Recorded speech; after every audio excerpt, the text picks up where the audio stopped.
The low growl of motorcycle engines echoed across the empty highway, their riders closing in on what seemed like a defenseless old man. To them, he was just another easy target, an aging loner. What they didn't know was that they had just walked into the worst fight of their lives. This wasn't just any old man. This was John Kane, a former Special Forces K-9 handler, a man who had survived the world's deadliest battlefields. And beside him stood Titan and Ghost, two highly trained Belgian Malinois, ready to attack at the first sign of danger. A crisp autumn morning draped Ironwood Valley in gentle shades of red and gold. The towering maples and oaks looked aflame, their leaves swirling in the breeze that carried a faint scent of wood smoke. A thin layer of mist clung to the rolling foothills, giving the small town an almost ethereal quality. It was a quiet, sleepy place near the U.S.-Mexico border, picturesque but notorious for its hidden trails. Locals went about their routines, strolling past the modest brick church whose bell tolled softly and stopping by the tiny shops that lined the single main street. At Emma Langley's bakery, the warm aroma of freshly baked pastries filled the air. But beneath the town's peaceful surface, something stirred. For months now, rumors of an approaching storm had spread, and John Kane had been watching. At one edge of town stood Sentinel K-9 Academy, a low-slung building of weathered logs and corrugated metal. At first glance, it was just another dog training facility. But a closer look revealed carefully maintained fences, training fields dotted with obstacles, and security measures far more sophisticated than those of a simple kennel. This was where John Kane spent his days. He was in his early 60s, tall and broad-shouldered, his silhouette still carrying the discipline of a former soldier.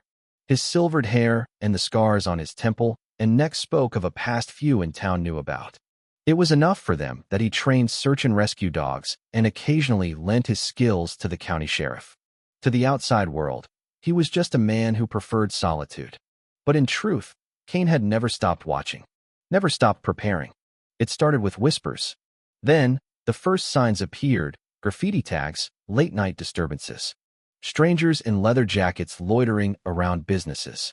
Then came the Blood Ravens, a notorious biker gang. They arrived in Ironwood Valley like a slow-moving storm, their black motorcycles rolling through town with an air of quiet menace. The leader, Mick Sloan, a broad-shouldered man with tattooed arms and a perpetual smirk, was quick to introduce himself. "We're new to this part of the state," he said casually. "Just making sure everyone stays safe." The offer was clear: protection for a price. When Sloan and his gang rolled up to Sentinel K-9 Academy, Kane knew exactly what was coming. Standing with Titan and Ghost at his side, he listened as Sloan made his pitch. A small monthly consideration to ensure nothing unfortunate happened to his property. Kane simply stared. Titan let out a low growl. Ghost stood still as a shadow. Sloan chuckled. "No need to get testy, old man. Just trying to make sure we understand each other." Kane's response was simple. "You're on private property. Get off it." Sloan studied him, then sighed, shaking his head. "Suit yourself. But this town's changing, and it'd be a shame if you got swept away." As the motorcycles roared back down the dirt road, Kane knew this was only the beginning. The Blood Ravens didn't take rejection well. 2 nights later, Sentinel K-9 Academy was hit. Kane woke to the distant sound of breaking glass. He was on his feet in an instant, grabbing the shotgun he kept beside his bed. Titan and Ghost were already at the door, ears pricked, muscles coiled. He moved quickly through the house, keeping to the shadows, his pulse steady. Outside, a fire had been lit near the main training field, smoke curling into the night air. Figures moved along the fence line, at least 3 of them. Kane took a deep breath, then stepped onto the porch. "Bad idea," he called out. One of the intruders spun, startled, but the others barely hesitated. A bottle sailed through the air, shattering against the ground near his feet. The fire flared, casting long shadows across the training yard. Titan and Ghost launched forward. The first man went down screaming as Titan's teeth found his arm. Ghost hit the second hard, sending him sprawling. The third man took off running. Kane didn't chase him. He leveled the shotgun at the man Titan had pinned. "Who sent you?" The man gasped, struggling against the dog's grip. "Sloan. He said you needed a warning." Kane exhaled through his nose. "Then you can give him a message back." He nodded to Titan, who released his grip. The man scrambled to his feet, holding his bleeding arm, and bolted into the night. As Kane watched the fire burn, he knew one thing. This wasn't over. Sloan wasn't the type to let a message go unanswered. By the next morning, news spread across Ironwood Valley that someone had taken an axe to the windows of Emma Langley's bakery. The old woman had been shaken, but unharmed. Worse, a few local ranchers reported that cattle had been shot and left to rot overnight. It was intimidation, plain and simple. The Blood Ravens were making their presence known. Sheriff Markham stood on Kane's porch, hat in hand, his face a mask of controlled frustration.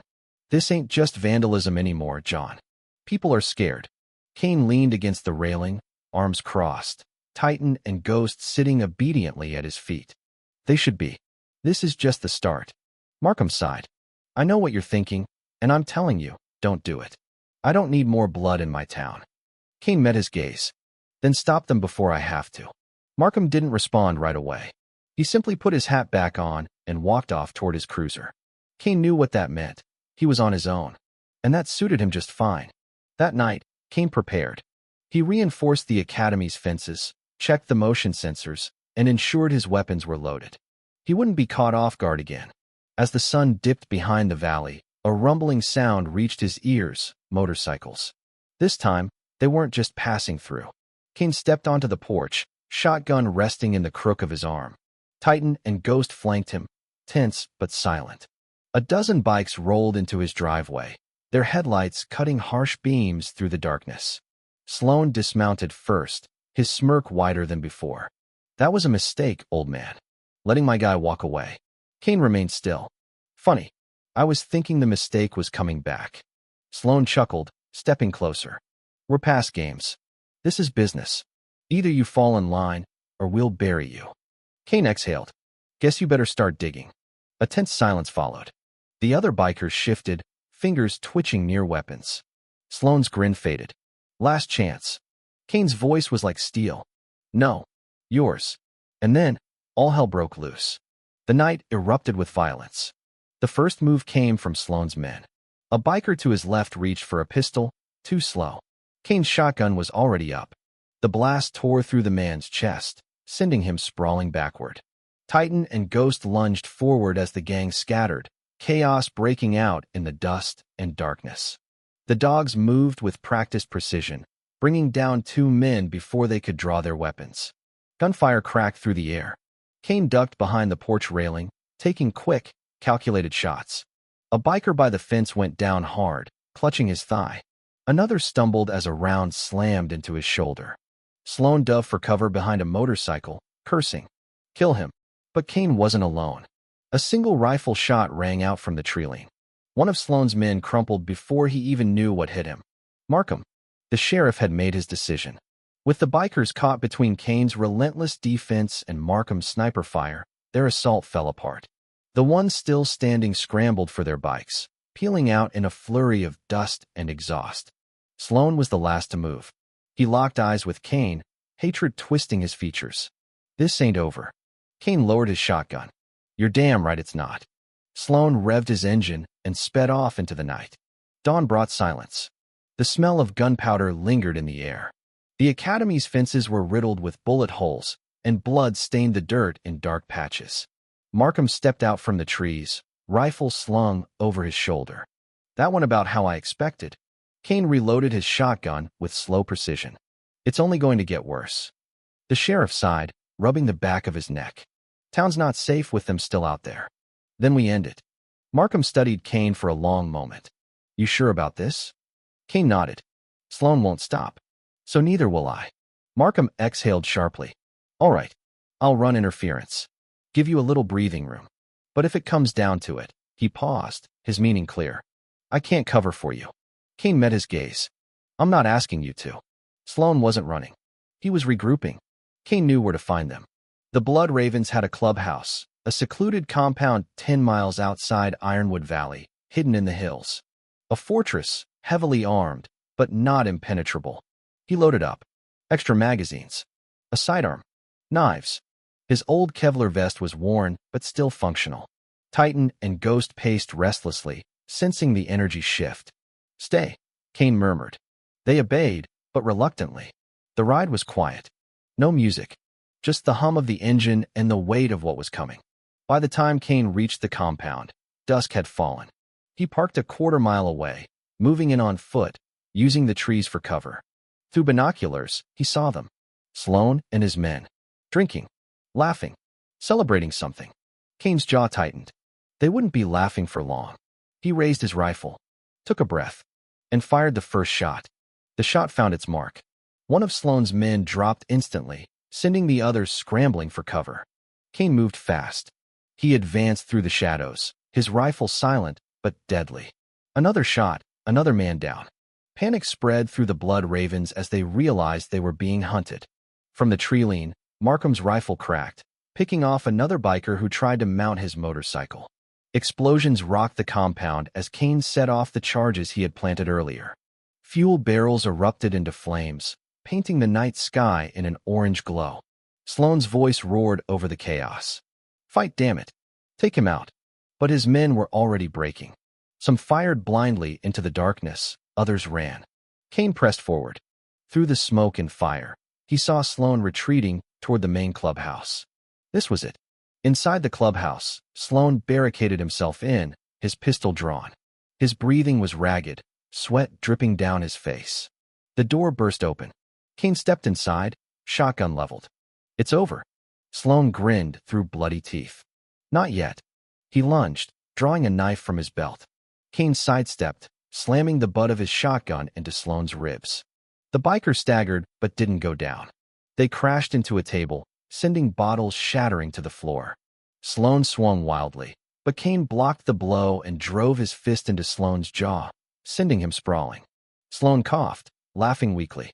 "You really think killing me changes anything?" Kane stood over him. "No, but it stops you." He pulled the trigger. Sloan's body went still. By morning, the blood ravens were no more. The survivors scattered, their power broken. The clubhouse smoldered in the distance, reduced to ashes. Markham approached, rifle still slung over his shoulder. "You did what you had to." Kane holstered his weapon. "Yeah, but it ain't something I'll ever be proud of." The sheriff nodded. "Town's safe now." Kane exhaled, watching the sun rise over Ironwood Valley. Titan and Ghost sat at his side, their eyes scanning the road ahead. "For now," he said. Then, without another word, he walked away. For the first time in a long time, he was free.